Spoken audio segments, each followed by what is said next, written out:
प्यारे दर्शकों नमस्कार। आइए नजर डालते हैं हमारे प्यारे राज्य हरियाणा की तमाम बड़ी खबरों पर। वीडियो शुरू करने से पहले कमेंट बॉक्स में जय हिंद लिखकर हमें सपोर्ट करें। तो चलिए शुरू करते हैं। पंजाब हरियाणा में डिग्री बनी चुनौती, उच्च शिक्षित युवाओं में बेरोजगारी दर राष्ट्रीय औसत के करीब जाने रिपोर्ट। पंजाब व हरियाणा में उच्च शिक्षा हासिल करने के बावजूद युवाओं के लिए रोजगार पाना चुनौतीपूर्ण होता जा रहा है। केंद्र सरकार के सांख्यिकी और कार्यक्रम कार्यान्वयन मंत्रालय के आवधिक श्रम बल सर्वेक्षण 2025 की वार्षिक रिपोर्ट के अनुसार पंजाब में स्नातक बेरोजगारी दर 11.6% और स्नातकोत्तर 9.4% है। वहीं हरियाणा में स्नातक बेरोजगारी दर 10.3% और स्नातकोत्तर 9.6% है। हालांकि ये दर राष्ट्रीय औसत क्रमशः 11.2% और 10% से थोड़ी कम है। हरियाणा में अब गर्मी और लू चलने की संभावना, 5 दिन में तेजी से बढ़ेगा तापमान। हरियाणा में गर्मी का सितम बढ़ने वाला है। प्रदेश में अब पारा तेजी से चढ़ेगा। मौसम विभाग के मुताबिक अगले 5 से 6 दिन तक तापमान में 3 से 5 डिग्री की बढ़ोतरी दर्ज की जा सकती है। मौसम विभाग के मुताबिक शनिवार को राज्य में सबसे गर्म जिला रोहतक रहा, जहां पर पारा 41.9 डिग्री दर्ज किया गया, जो सामान्य से 4.6 डिग्री ज्यादा रिकॉर्ड किया गया। हरियाणा में आरटीई पोर्टल बंद, निजी स्कूलों में दाखिले के लिए 41,160 आवेदन आए, 19,319 सीटें खाली। प्रदेश के निजी स्कूलों में आरटीई शिक्षक अधिकार के तहत दाखिले की प्रक्रिया तय समय सीमा के साथ खत्म हो गई है। अंतिम तारीख बीतते ही एडमिशन पोर्टल बंद कर दिया गया है। इस बार 60,489 सीटों के मुकाबले केवल 41,160 आवेदन ही दर्ज हुए हैं, जिसमें से 19,319 सीटें खाली रह गई हैं। वहीं करीब 14,000 से ज्यादा अभ्यर्थी अपने आवेदन अंतिम रूप में जमा नहीं कर सके, जिससे उनका दाखिला अटक गया है। दुष्यंत चौटाला का आरोप, पुलिस की मंशा संदिग्ध कार्रवाई नहीं हुई तो जाएंगे कोर्ट। हिसार एसपी के तबादले की मांग। हिसार विवाद प्रकरण को लेकर पूर्व उप मुख्यमंत्री दुष्यंत चौटाला ने चंडीगढ़ प्रेस क्लब में प्रेस वार्ता कर हरियाणा पुलिस पर गंभीर आरोप लगाए। उन्होंने कहा कि पुलिस की मंशा सही नहीं थी और मामले में निष्पक्ष जांच होनी चाहिए। दुष्यंत चौटाला ने मुख्यमंत्री नायब सिंह सैनी से मांग की है कि गृह सचिव की अध्यक्षता में कमेटी बनाकर पूरे प्रकरण की जांच कराई जाए और हिसार के एसपी का तुरंत तबादला किया जाए। गुरुग्राम के एजुकेटर्स इंटरनेशनल स्कूल के प्रिंसिपल गुजरात से गिरफ्तार, 25 छात्रों का भविष्य दांव पर।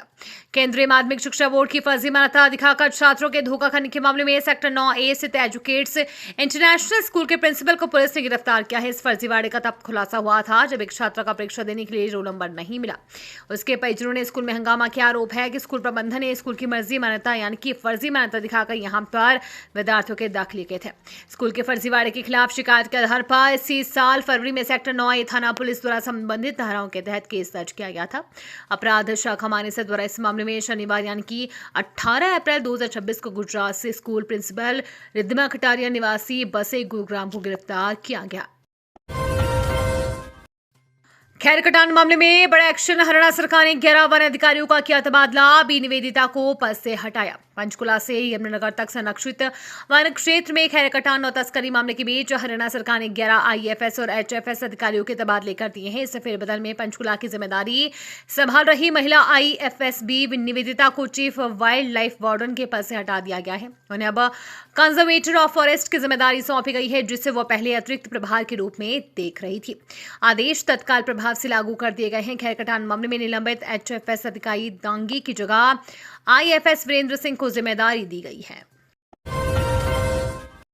हिसार पुलिस का खुलासा, दुष्यंत के काफिले में प्राइवेट पायलट का उपयोग, नियमों के खिलाफ सीसीटीवी में कैद हुई लापरवाही। हिसार में पूर्व डिप्टी सीएम दुष्यंत चौटाला और सीआईए इंस्पेक्टर के बीच हुए विवाद के मामले में अब पुलिस का पक्ष भी सामने आया है। हिसार पुलिस ने बयान जारी करते हुए कहा है कि दुष्यंत चौटाला को वाई श्रेणी की सुरक्षा प्राप्त है, जिसमें पायलट गाड़ी का कोई प्रावधान नहीं होता। ऐसे में काफिले में प्राइवेट पायलट गाड़ी का उपयोग सुरक्षा नियमों की अवहेलना है। मामले की जांच कर रही एसआईटी के प्रमुख और डीएसपी कमलजीत ने बताया कि पूरे घटनाक्रम की गहन जांच की जा रही है। उन्होंने कहा कि अब तक सामने आए तथ्यों के अनुसार दुष्यंत चौटाला के काफिले में शामिल प्राइवेट पायलट गाड़ी का चालक लापरवाही से वाहन चला रहा था। हरियाणा सरकार ने एएसआई अस्पतालों की गड़बड़ी मामले में 3 कर्मचारी किए सस्पेंड, 5 मेडिकल सुपरिटेंडेंट पर कार्रवाई शुरू। मुख्यमंत्री नायब सिंह सैनी ने ईएसआई हेल्थ केयर सिस्टम पर पारदर्शिता और जवाबदेही सुनिश्चित करने के लिए कड़े निर्देश जारी करते हुए कहा कि किसी भी स्तर पर लापरवाही या भ्रष्टाचार को सहन नहीं किया जाएगा। मुख्यमंत्री को हरियाणा सिविल सचिवालय में ईएसआई हेल्थ केयर हरियाणा की समीक्षा बैठक की अध्यक्षता कर रहे थे। मुख्यमंत्री ने पानीपत के ईएसआई अस्पताल से जुड़े मामलों पर गंभीर चिंता व्यक्त करते हुए अधिकारियों को निर्देश दिए हैं कि इन 6 निजी अस्पतालों को तुरंत डी पैनल किए जाने की कार्यवाही की जाए। क्रिकेटर सट्टेबाजों पर पुलिस का एक्शन। पिंकस्टोन होटल में आईपीएल मैच पर ऑनलाइन सट्टा खिलवाते 2 आरोपी काबू। पुलिस द्वारा जुआरियों और सट्टेबाजों के खिलाफ चलाए जा रहे विशेष अभियान के तहत अपराध अनुसंधान शाखा ने एक बड़ी सफलता हासिल की है। पुलिस ने शहर के एक होटल में दबिश देकर आईपीएल मैचों पर ऑनलाइन सट्टा खिलवाते हुए 2 युवकों को रंगे हाथों गिरफ्तार किया है।